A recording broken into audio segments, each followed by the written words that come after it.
शेतान तिथे इथे मुलगा उभा आहे त्याकडे आपल्या गाडी इथून सुरुवात हे दगडाच ताले इथून 1 किलोमीटर फ्रंट आहे इकडं हे असंच पूर्ण गेलंय त्या बाजूला झाडे दिसते त्या लांब तर मला इथं दिसते ना कॅमेरा तिकडे पलीकडे फॉरेस्ट आहे डायरेक्ट फॉरेस्ट आहे आता वर गेल्यावर तर टेबल क्षेत्र आहे आता आपण इथून रस्ता ह्या साईडला गेलो इथून गाड्या वरती जाते सगळं त्या डोंगराच्या अलीकडं ते पलीकडचा डोंगर नाही त्या डोंगराच्या खाली रोड दिसते बघा तर इथून ती गाडी आपली गाडी जाते 4 वर आपण जाऊ अलीकडे आपण नाही का ते आहे ना ते आहे असं सरळच आहे समोरच आहे ते संपूर्ण फॉरेस्ट जमीन आहे का हां अशी जमीन आहे त्याला टच आहे हां फॉरेस्ट टच 1 किलोमीटरचा फ्रंट आहे आता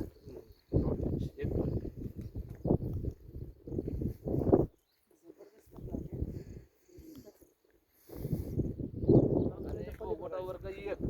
2चा ह्यात काही विषय नाही टोटल टायटल क्लिअर 7-12 बसल्या जागेवर बघायचं आता गेल्यावर सर्च रिपोर्ट बघायचा मगच सगळे करायचे हे टोटल 1200 एकराचा पॉइंट आहे नाही 1200 नाही सांगते पर्यंत भाटकी दोन्ही वेळ 2 गावांच्या शिवेवर आहे 2 गावांच्या शिवेवर आहे पर्यंत किती आणि भाटकी किती तुम्हाला सांगते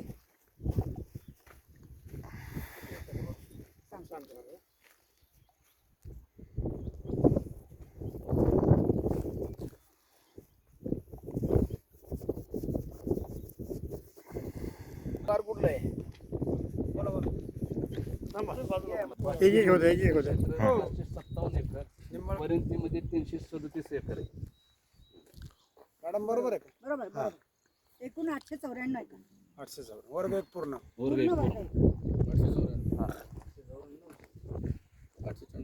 अजून आपल्या पुढे तुम्हाला एवढं सांगतो तुम्हाला 2000 एकर जर करायचं असेल तर ह्या जागेवरती होईल आमची सुरुवात कंपनी झाली टच लागून देऊ आपण पण सुरुवात कुठेतरी टेबल तुम्ही करत नाही तोपर्यंत आम्ही काही एवढं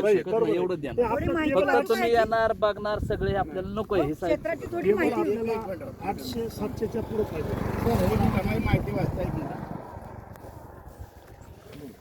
क्षेत्राच्या मध्यातून भाटकीपर्यंत जिल्हा परिषद रोड खडीकरण आहे क्षेत्राच्या बाजूतून व क्षेत्राला लागून म्हसवडपर्यंत डांबरी रोड आहे क्षेत्रापासून म्हसवड 9 किलोमीटर क्षेत्रापासून म्हसवड 9 किलोमीटर क्षेत्रापासून सातारा 90 किलोमीटर क्षेत्रापासून Pune Swargate 170 kilometre Akluj 40 kilometre Pandharpur 85 kilometre Solapur 165 kilometre जमीन क्षेत्रापासून खडकी तलाव 4 किलोमीटर भाटकी तलाव 2 किलोमीटर इथे 3 तलाव आहेत क्षेत्रापासून मासाळवाडी तलाव 4 किलोमीटर राजेवाडी तलाव 11 किलोमीटर माणगंगा नदी 9 किलोमीटर जमीन ते इलेक्ट्रिक विषय माहिती 3 फेज कनेक्शन क्षेत्रापासून 500 मीटरवर आहे क्षेत्रापासून 132 केव्ही सबस्टेशन म्हसवड येथे 7 किलोमीटर क्षेत्रापासून 33/11 केव्ही सबस्टेशन 7 किलोमीटर म्हसवड येथे